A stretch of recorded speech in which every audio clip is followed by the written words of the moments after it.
Hoş bulduk. How's everyone? Good to see Alhamdulillah, you. Alhamdulillah. Ramadan came with barakah and a lot of blessing. Alhamdulillah.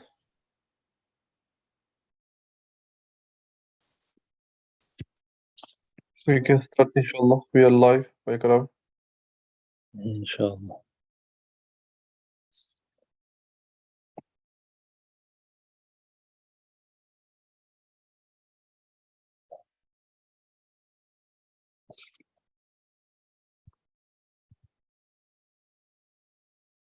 Euzubillahimineşşeytanirracim. Bismillahirrahmanirrahim. Elhamdülillahi Rabbil alemin. Salatu vesselamu ala Resulina Muhammedin ve ala alihi ve sahbihi ecmain. Welcome all. It's great to be back in our weekly webinar. Alhamdulillah, blessed month of Ramadan is in with all its barakah and faith and blessings. We already observed like the first 4 days, I believe. So inshallah we will continue the chapter on Ramadan from the 29th letter, second part. We already went through the first point. This week, inshallah, Harun Abi and Hulun Abi is with us again. I also encourage our guest speakers to join at any time to help us. We already went through the second point, so I want to read it again and then inshallah turn to our speakers. One of the many wise purposes behind fasting in Ramadan concerns humankind's thankfulness for Allah's bounties and is as follows. As explained in the first word, a price must be paid for the food that the servants bring on trays from the royal kitchen. How foolish it will be then if we were to give the waiter a tip while ignoring the one who sent them in the first place and dismissing those priceless bounties as worthless. Almighty Allah has scattered countless bounties across the face of the earth for mankind, and in return, He requires us to pay for them with our gratitude. The apparent causes behind those bounties are nothing more than servants or tray bearers. We are to an extent indebted to those servants, and we pay them a price accordingly, showing them great respect and gratitude that in actual fact they do not merit. The true bestower of bounties is infinitely more deserving of thanks than are those causes, which are simply the means whereby those bounties are delivered. To thank Him, then, is to recognize that those bounties come from Him directly. To thank Him is to appreciate their worth and to acknowledge our own need for them. Fasting in Ramadan is thus the key to true, sincere, comprehensive, and universal gratitude. This is because at other times of the year, most people who are relatively well off do not realize the value of the bounties they receive, since they do not experience real hunger or true need. Those whose stomachs are full, especially if they are rich, do not understand the bounty there is in a single piece of dry bread. When the time to break the fast arrives, however, a believer's taste buds testify that dry bread is one of Allah's most precious and valuable bounties. During Ramadan, everyone, from the king to beggar, expresses a kind of gratitude through understanding the true worth of those bounties. Moreover, since eating is forbidden during daylight hours, those who have fasted will say, "These bounties do not belong to me. I'm not free to eat them. Since they belong to another and have been given to us as gifts, I will therefore wait for his command. They will recognize the bounty as a bounty, and they will give thanks accordingly.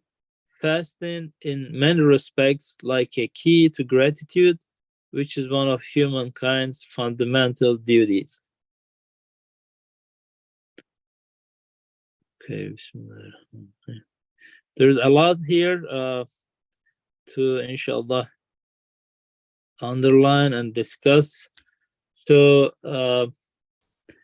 first of all, we can start remembering the meaning in the first word. So, what's going on really in our lives? You know, this is a very, very, very fundamental human feeling to appreciate things, to respect a favor done to him.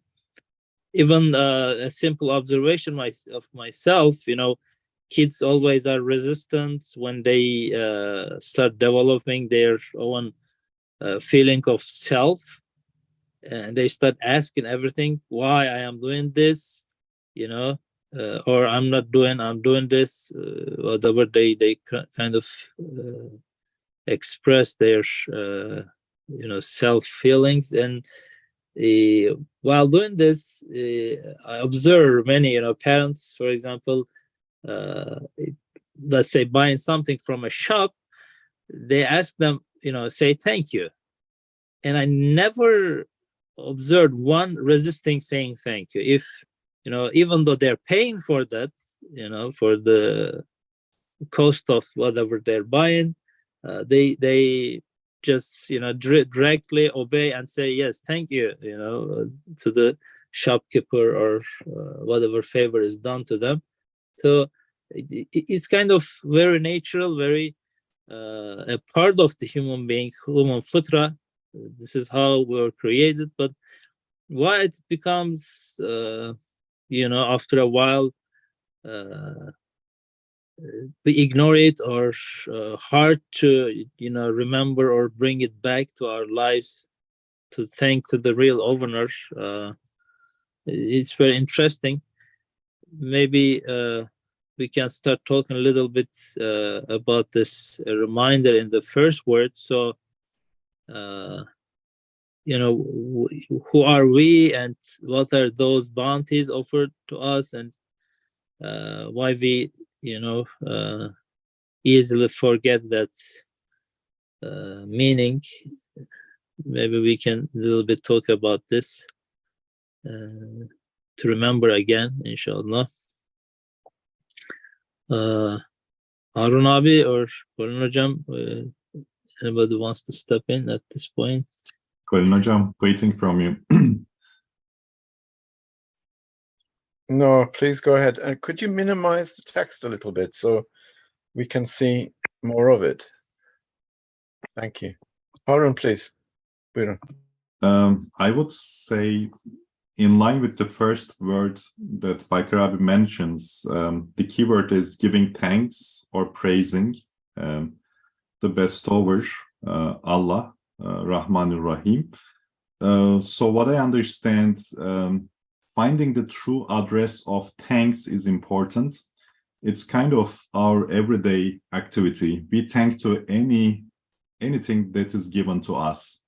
It could be something very conversational, like somebody says us something nice and we immediately in response say thanks, or we receive something physical and we say thank you.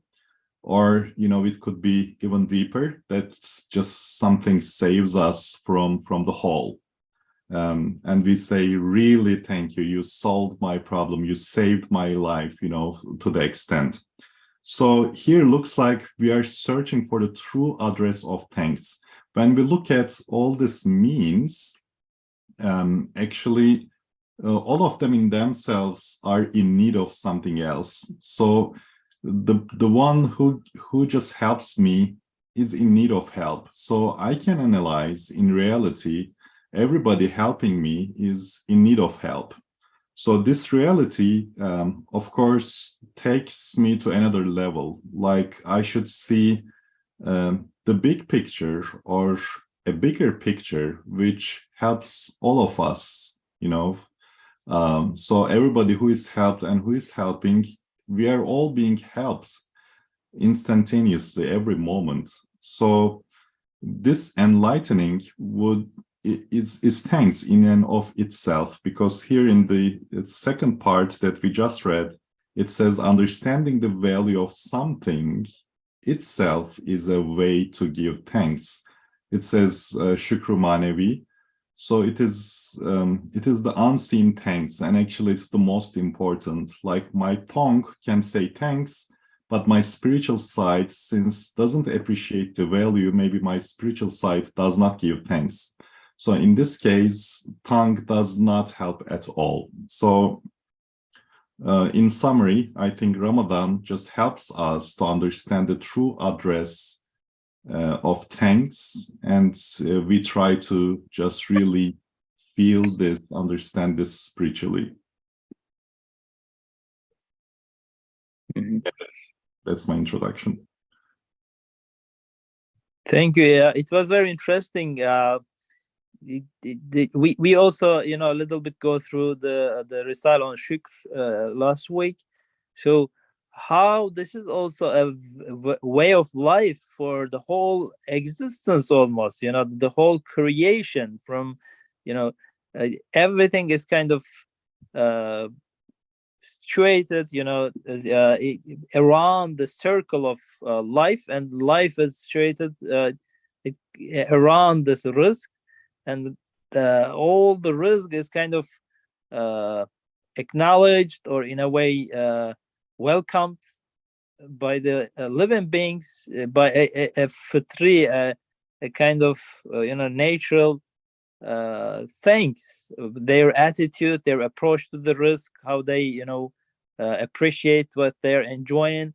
It's in a way the whole creation, the whole living you know, world is observed given this thanks. It's kind of all those risk is you know, apparent, comes out with a feeling of thanks in many ways, even though we do not verbalize it all the time, but even the cells of our bodies, our enjoyment, our, you know, welcoming the different types of bounties out there, is always, you know, kind of shows us how we are thankful in many ways.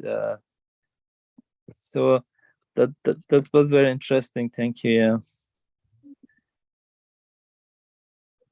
Kornojam, you wanna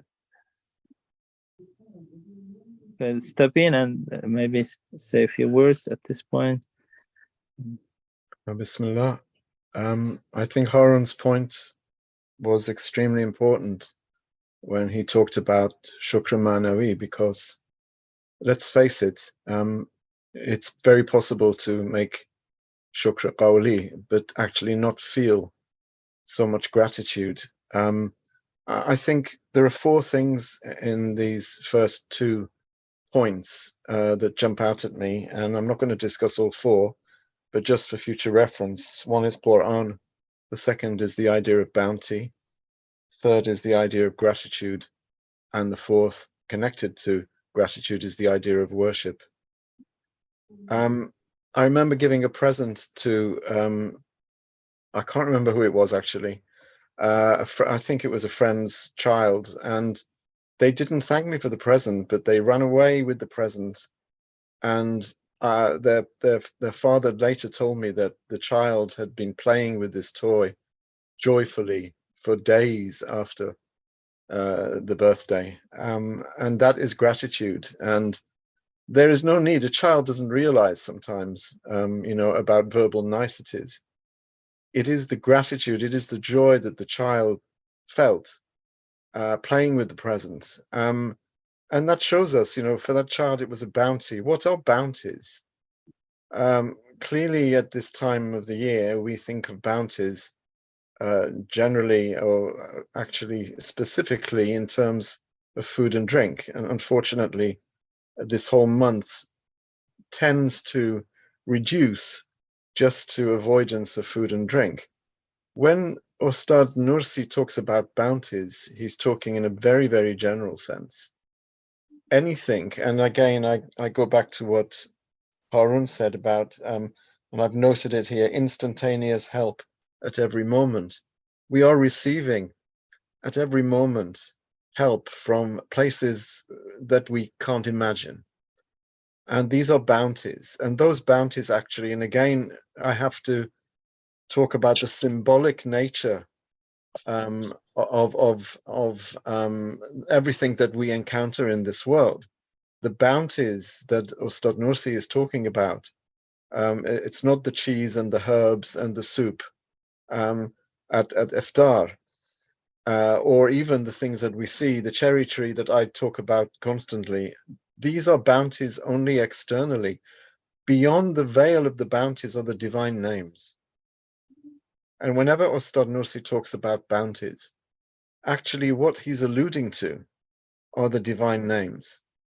And the child with the present, who was engrossed and fascinated and mesmerized by the present for days, was showing his gratitude because what he was receiving directly at every second were the imprints of the divine names, compassion, love, and so many other things.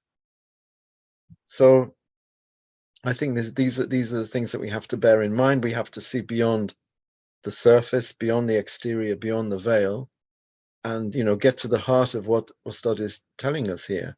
Ramadan is the time of Quran. It's the time of bounties. It's the time of gratitude and the time of worship. And actually, that in itself is an emblem for the whole of the rest of the year and the rest of our lives. So Ramadan really is only a trigger. I think last week, Mustafa Tuna said, Ramadan really acts as a kind of a trigger. It's a kind of something which should spark off a change of orientation. Thank you. Thank you so much, Najam. So maybe can we say a few words on this, the causes, the chain of causes, and how it works for us, and how we are sometimes in a way get lost in these stepping up on these chain to get the reach of bounties. It's what does it really mean for us, and how we can balance our appreciation in a way. Are they totally worthless, or is it kind of just made a means to get to the what we want to get, and what is really important in this? Yes, to survive, I need those blessings and bounties, and I'm trying to step up, to get there, and many things are kind of assisting me. And is it really myself, walking through this, or am I guided? And how important is the guidance? And again, how Ramadan helps this relation in a way, to balance this relation, to understand who is the real owner. And sorry, before we do that, can Ibrahim Özdemir is here. He had his hand up. I wondered whether you saw it. Oh, sure. Kind of.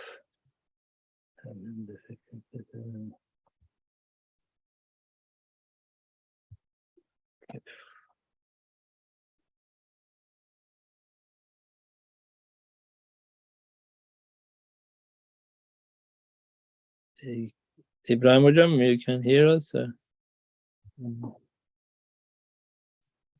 Bismillah. Selamun Aleyküm. Ramazan mübarek. Ramadan Kerim. Thank you very much. You made very important points. I just attended yesterday a conference through Zoom by Massimo Pigliucci. He's a professor of philosophy at City University of New York. And he is one of the revivalists of Stoicism. He said, you know, I just wrote an article for New York Times and how to be a Stoic. I just summarized the basic 4 cardinal values of Stoicism. And after that, the leading publishers, they on the same day, they phoned me, could you write a book about that? No, there is a revival of Stoicism in the world. Dozens of people, they want to learn these basic values. And one of them, he says, gratitude. Because many people, rich people, they say we are not happy. Because they never felt to be gratitude for what they have. And in as you know, Colin Ojam, in Stoicism, they say just say good morning to new day, everything. Just thank for everything. Just without any reason. But here, I think studies present us a totally a Quranic value, a Quranic wisdom, how to look at what we have in our capacity and be thankful. And this professor also said, you know, the most important part of the Stoicism, you have to practice. You see, it is not an intellectual philosophy. You have to practice. That's it. You have to exercise. I think this is Ramadan, it just force us to exercise all this, to discover all these values. I just want to share this, you know. If we just, you know, present in this way, maybe Ramadan to the other people, many people will interest in understanding Ramadan and also to practicing Ramadan. That's it. Thank you. Thank you so much. Thank you so much, Can Ibrahim I hocam. respond? Can I respond quickly to that? Sure, Colin. And it's wonderful to see Ibrahim is a very, very dear brother and friend, and I don't see him enough, but occasionally I hear his voice. So Alhamdulillah, thank you for that. The problem with Stoicism and why it died out was because to be grateful, you need to be grateful to someone, not just grateful. And yes, in an abstract sense, people can think, oh, how fortunate I am, this and that, without actually objectifying the one who gives that. And this doesn't, it can last in some people's lifestyles for a while. Maybe they have a kind of unexplored relationship with some force or some power that they see behind the scenes that is sustaining them.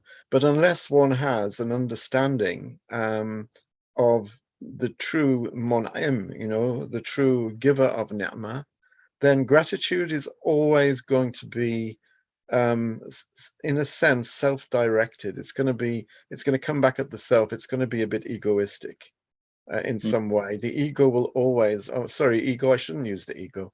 Nafs, the ego is clearly Freudian and it's meaningless. The nafs will find a way, the nafs al-amara will find a way in to despoil it. And okay, that happens with believers too.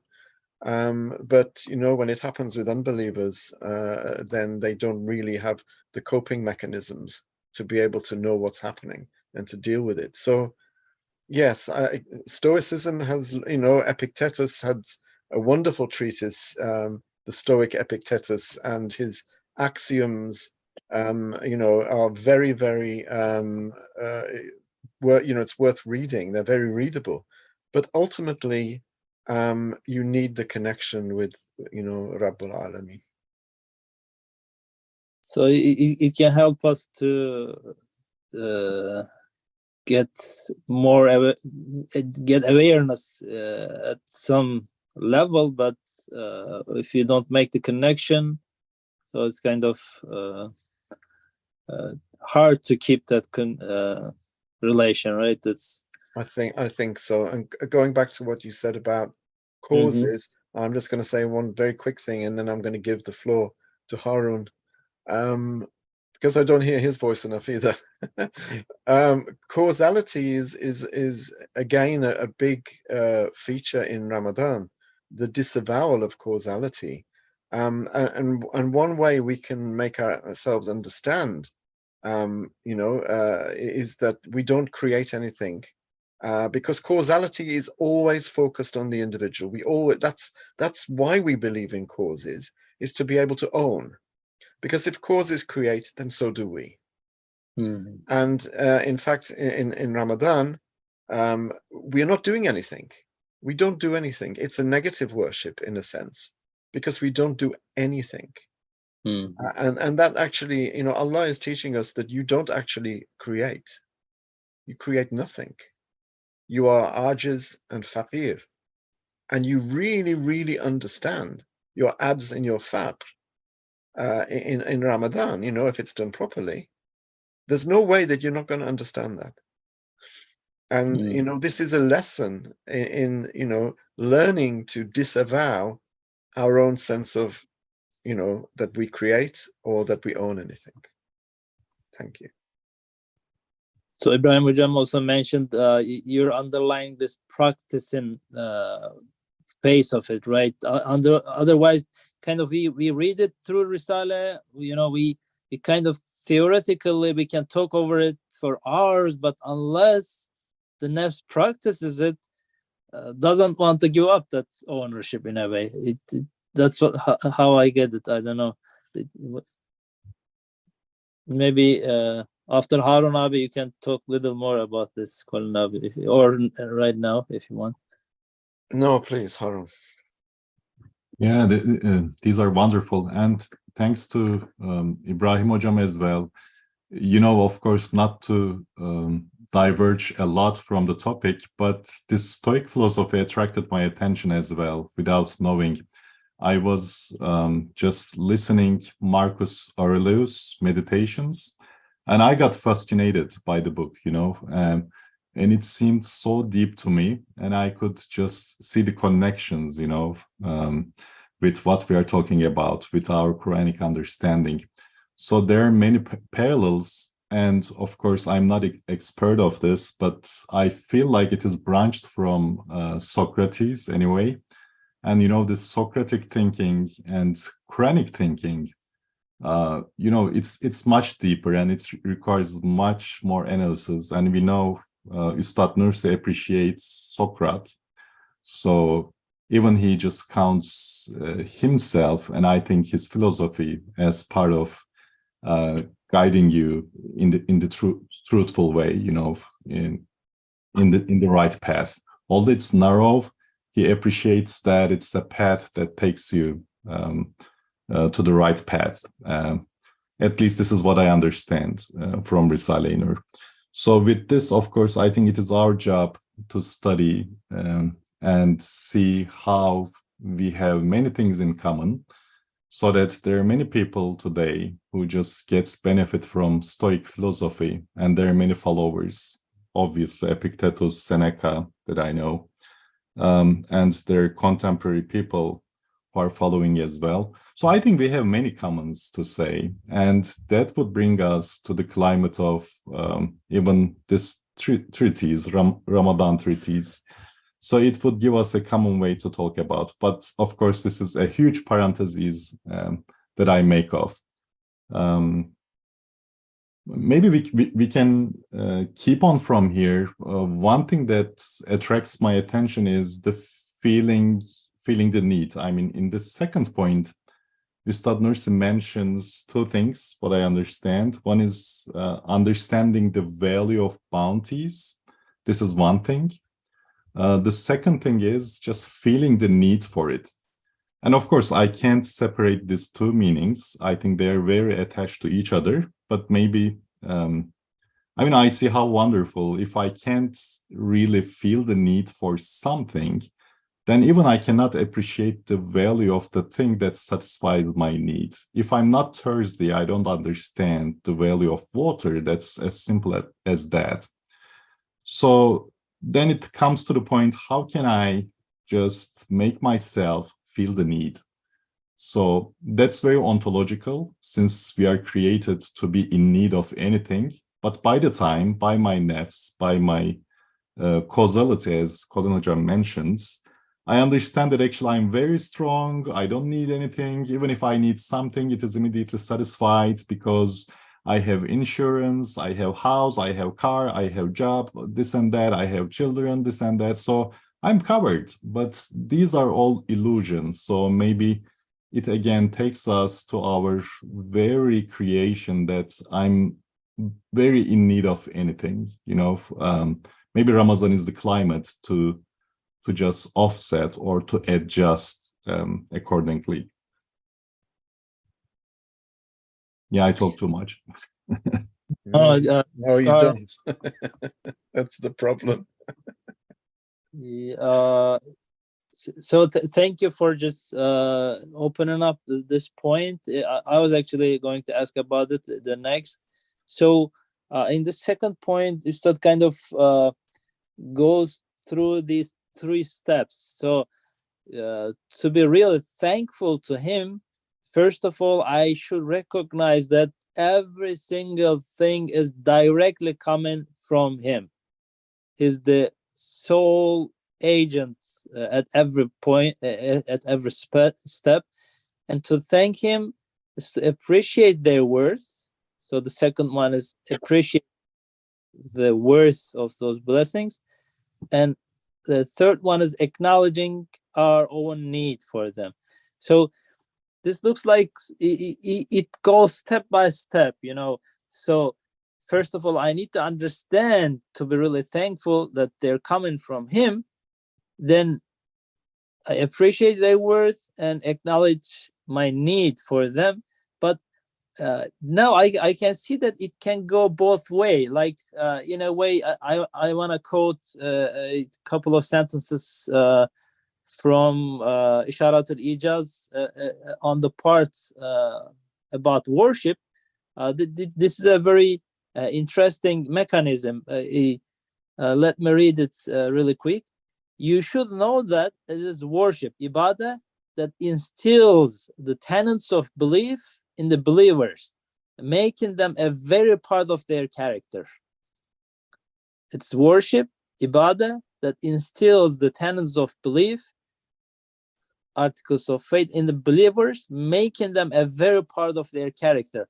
For if matters pertaining to the conscience and reason are not nurtured and strengthened by worship, which consists of carrying out Allah's commands and abstaining from his prohibitions, they remain ineffectual and weak.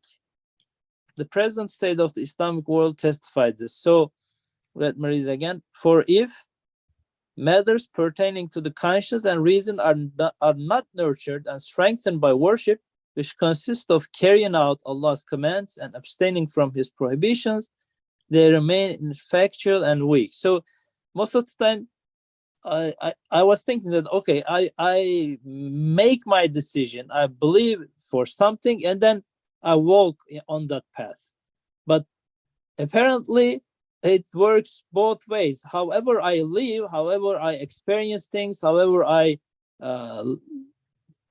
practice something, then little by little, you know, step by step, I start also believing in that way. I start observing the things in that way. So it works kind of both ways, this 3 steps in my understanding.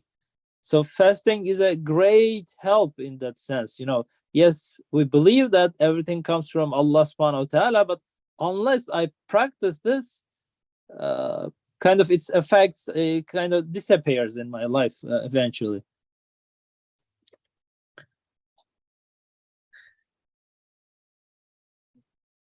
Then I want to read this again.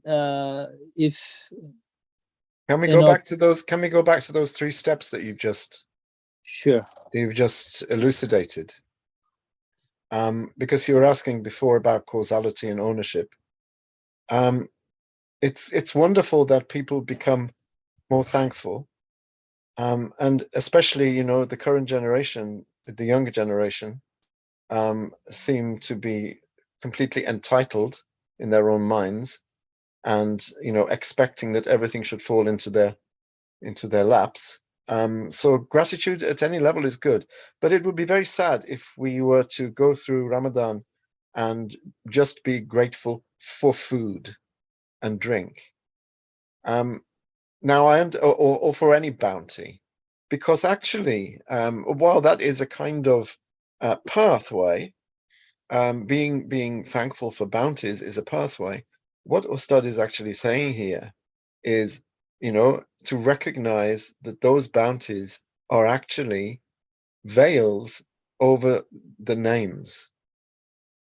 And we can't understand this without actually subjecting ourselves to hunger, because food is shorthand for bounty.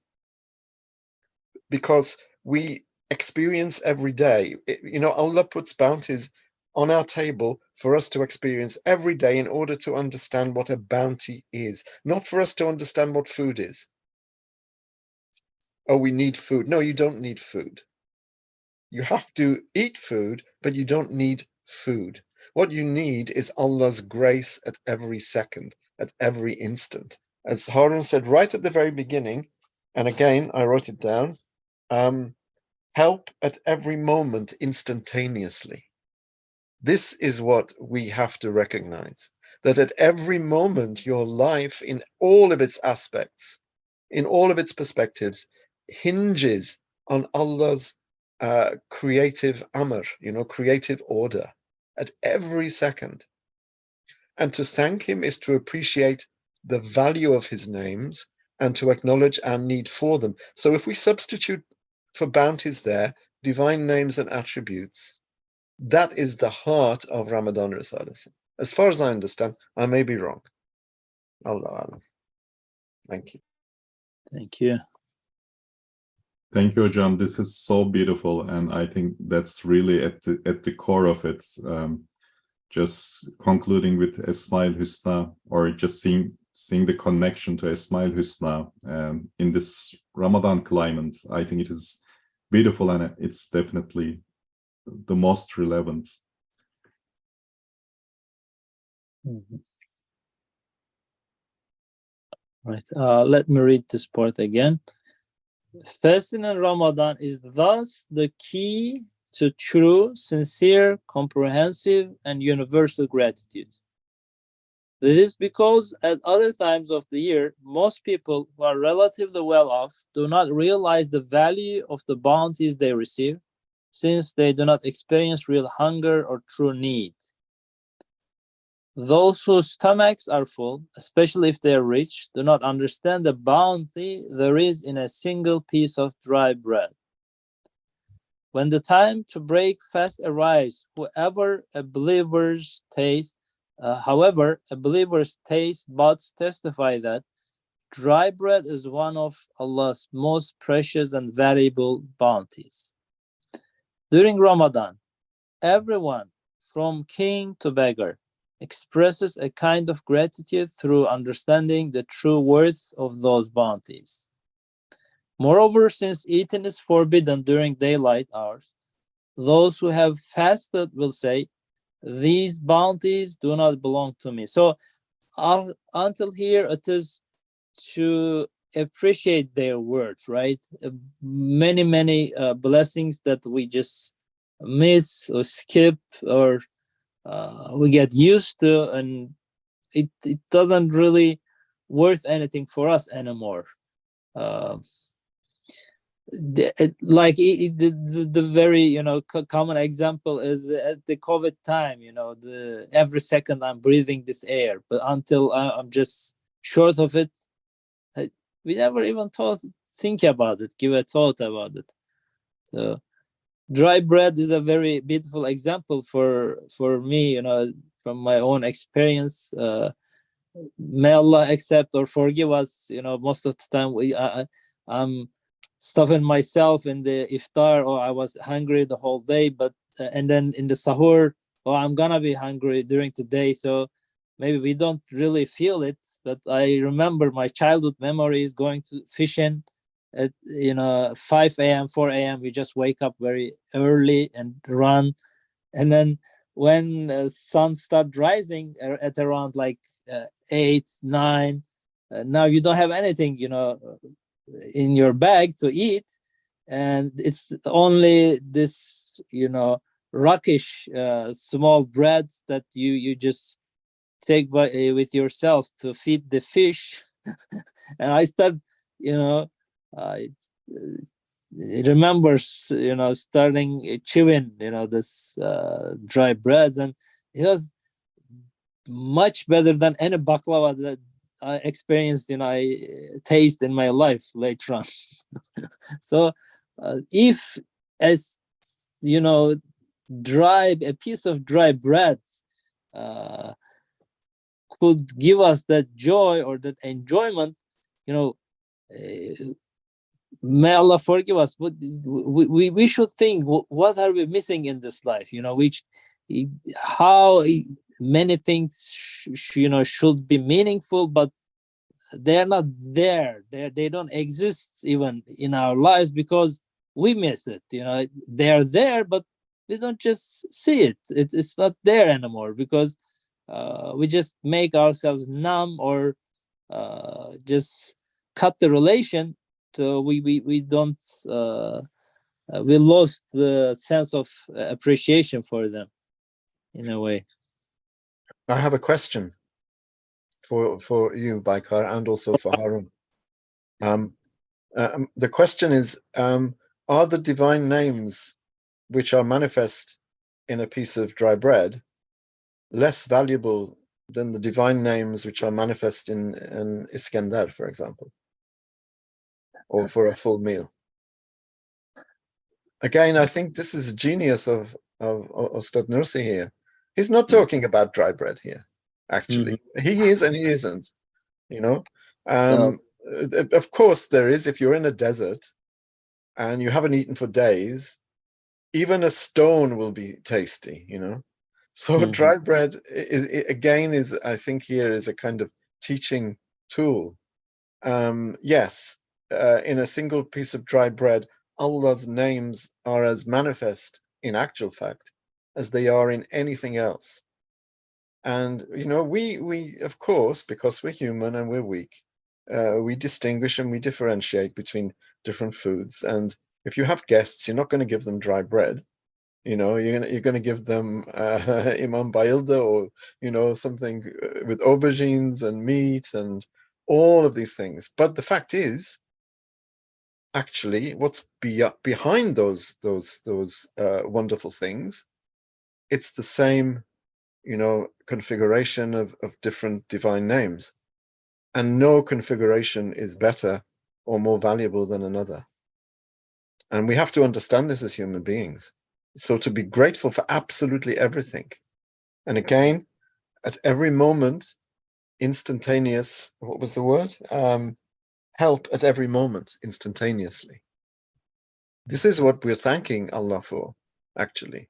Keeping us existing so that we can know Him and know ourselves.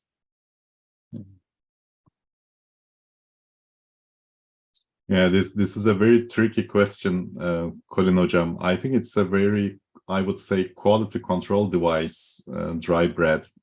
So maybe that's a great way of describing it. Yeah, I mean, maybe most of us can appreciate the taste, at least of Iskandar döner, but not really dry bread. But if I come to a level appreciating the taste of dry bread, even just for taste, not to mention the, other bounties that you're mentioning with respect to Esma-ül Hüsna reflection, but even with the taste level, if I come to understanding the value of it, then that means I'm adjusted, I'm ready to taste anything, beautifully as they are created.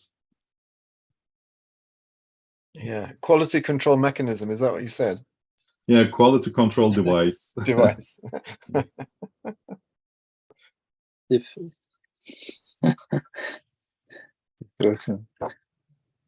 very interesting. In actually in part about the shukr, Ustad underlines also in the risala about the iqtisad, underlines this or talks about this sense of taste more. Maybe in the following weeks we can also read a little more about it. But if we can really utilize it for shukr, it has a great importance. Allah subhanahu wa ta'ala, let's say, feeds a huge cow or bull or a big animal, right, in a very simplistic way, and we can see that, we can observe they're very comfortable and appreciative, and they're very happy about their situation, although they eat just grass, or I don't know, just one or two type of food the whole day, even do not differentiate between those things. They're very appreciated. But the human being on purpose given a very, very, very different quality or ability to differentiate, and to who can test and taste every single different variety of food, or of course all the other things like we observe or we taste with our eyes, or with our ears, or with our other senses. And we are given all these things just because we can appreciate more, just because we can give thanks more. They cannot be any other reason. If we look from this perspective, this point of view, what could be any other reason for all those different tastes and different abilities, senses, to which can differentiate all the different varieties of bounties in the universe? There's no other reason than this. So since the human being's whole purpose, special task, beauty, is given thanks, he is given this in a way encouragement or extra bonus to just guide them on that way more and more. Otherwise it's very obvious that Allah subhanahu wa ta'ala again could feed us anyway, from a piece of dry bread, or just from mud, or just from air, or a salty water, whatever we can think about. So thank you so much. This was a very crucial, I guess, point that will help us to understand the rest of this risala, and make sense out of this, inshallah, month. And maybe we can elaborate on this a little bit. I found it very nice. Thank you, Kulin Hocam. Is this related to also the quality of Sahabes, companion of the Prophet? I remember Sayyid Nursi talks about, the quality of their prayer, namaz, for instance. When we look at it, we are praying the same 2 rakats of namaz, but the quality they get out of it is completely different compared to mine. Even he talks about one statement, which is Subhane Rabbiyal A'la. So what they understand from Rabbiyal A'la is completely a different realm compared to mine. Fighting it is the same. I mean, Ramadan has the potential to bring us to the level of understanding Subhane Rabbiyal A'la, based on your dry bread example, what I understand. So nothing is small, nothing is dry, but what we strive to take us using this dryness is the quality of us. And this is what the Ramadan offers us, just kind of leveling up in a way. I think the notion of emptying is also interesting. Just as we empty our stomachs, of everything, that's extraneous to the stomach itself, it becomes completely empty. We have to empty our mirror, because we are all mirrors. And if we're not doing anything, and Ramadan is, a consummate lesson in not doing anything.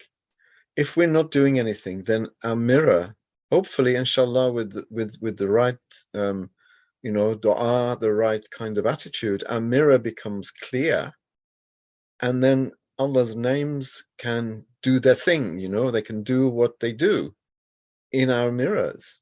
So Allah's names will reflect on us and hopefully deflect away from us, so that we can become really Khalifa properly. So I think the emptying of the stomach is a kind of symbol for the emptying of the mirror. Allah Allah. Inshallah. Moreover, since eating is forbidden during daylight hours, those who have fasted will say, these bounties do not belong to me. I'm not free to eat them, since they belong to another and have been given to us as gifts. I will therefore wait for his command.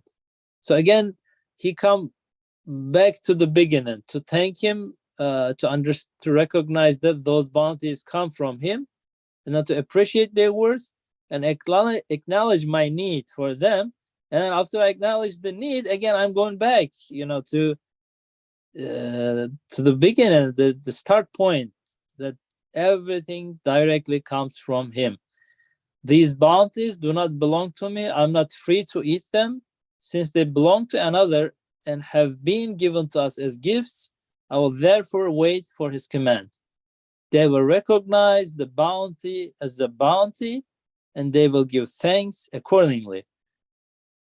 Fasting is in many respects like a key to gratitude, which is one of humankind's fundamental duties. So Ustad made it very big at the end, again, underlining the same concept. Fasting in many respects like a key to gratitude, which is one of humankind's fundamental duty. Gratitude being humankind's fundamental duty. Do you want to say a few words on this, or any thoughts? The gratitude being our fundamental duty. We have a lot of duties. We have many other things. Why gratitude is the one? Any thoughts? Gratitude is doing what you're supposed to do, how you've been created to do, using what you have in a lawful manner, and we know that justice, in a just manner, because justice is about things being in their right places. So when Harun made another very good example there of a cow in a field eating the same equivalent of dry bread all day and being absolutely grateful and doing it every day. So we have to reach that level where we can be grateful for the divine names which are being manifest on us every day, at every second, at every moment, instantaneously. And also do what we're supposed to do. Fastaqim kama umert, just do it. And that is gratitude. Even if you never say Alhamdulillah. Of course, it's better to say Alhamdulillah. It's better to have, the qawl and the fi'l together, the act and the verbal affirmation. But the more foundational issue is doing your duty and being as you should be. And that is gratitude. In a way, that verbal affirmation also helps us to have that gratitude, maybe. Yeah, absolutely. Yeah, that's important. Yeah, say it. They're triggers, aren't they? Yeah. Or they're aide memoirs. They help you. They spur you on to. Otherwise, if you never we have a body language, but we also need a verbal language. The verbal language is important as well. We have a few minutes before we close, so I just want to turn to my speakers or any of the volunteer brothers. If anybody wants to share anything very appealing to them this Ramadan, maybe just you remembered it again this year, or it was new for this Ramadan. If you want to share for a few minutes, you're welcome. Otherwise, we can just do our closing remarks on this section. There are some comments in the chat. Maybe you could read them. Sure.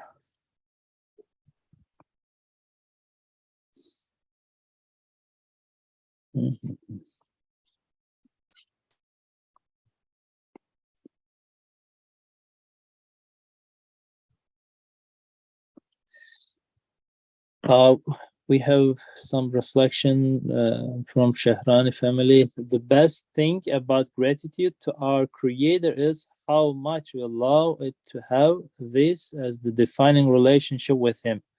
Indeed, we witness that as shukr bestows His name in our hearts, and we fall in love with it.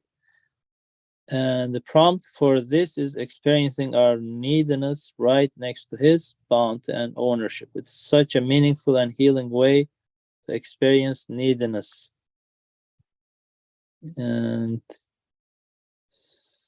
Brother Danny about Stoicism, in its definition, states that people need to surrender to whatever they have, as it has been destined by the Logos, the manifestation of divine that relationally govern the universes. I think this is the man-made philosophy to achieve the tawakkul state. I do not know, maybe some of the past philosophers also a prophet. The relationship of Allah, the Quran is reconfirmed in this manner as part of our faith. Again, Shahran family, gratitude in itself I have found to be a real need of the spirit. It is my spirit's need to understand my Lord as the one who allows me to enjoy the bounty of bounty, which is this special gift of gratitude towards Him. Thank you so much for your contribution to this week's webinar. Any closing remarks, Kolinabi? Yeah, there was one more comment. Hikmet said, "My understanding is that the level of tajalliyat, manifestation of divine names, may be different." Yeah, I think that's absolutely right, but the value of them, I think, is the same. Thank you, Kolinabi.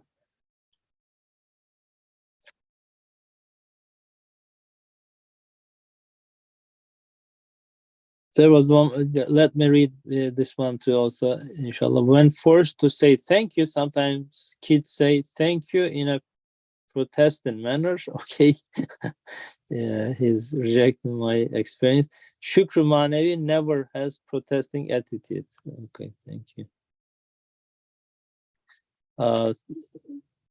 Kolinabi, you want to close with a prayer, inshallah? Inshallah. يا سيد السادات يا مجيب الدعوات يا رافع الدرجات يا ولي الحسنات يا غافر الخطيات يا مؤتي المسألات يا قابل التوبات يا سامع الأصوات يا عالم الخفيات يا دافع البليات سبحانك يا لا إله إلا أنت الأمان الأمان أجرنا من النار يا رب. Thank you so much. It's always great to be with you. Inshallah, we'll continue where we left for the next week. Have a blessed Ramadan. Keep us in your prayers. Assalamu alaikum. Thank you. Wa alaikum assalam. Alaikum salam.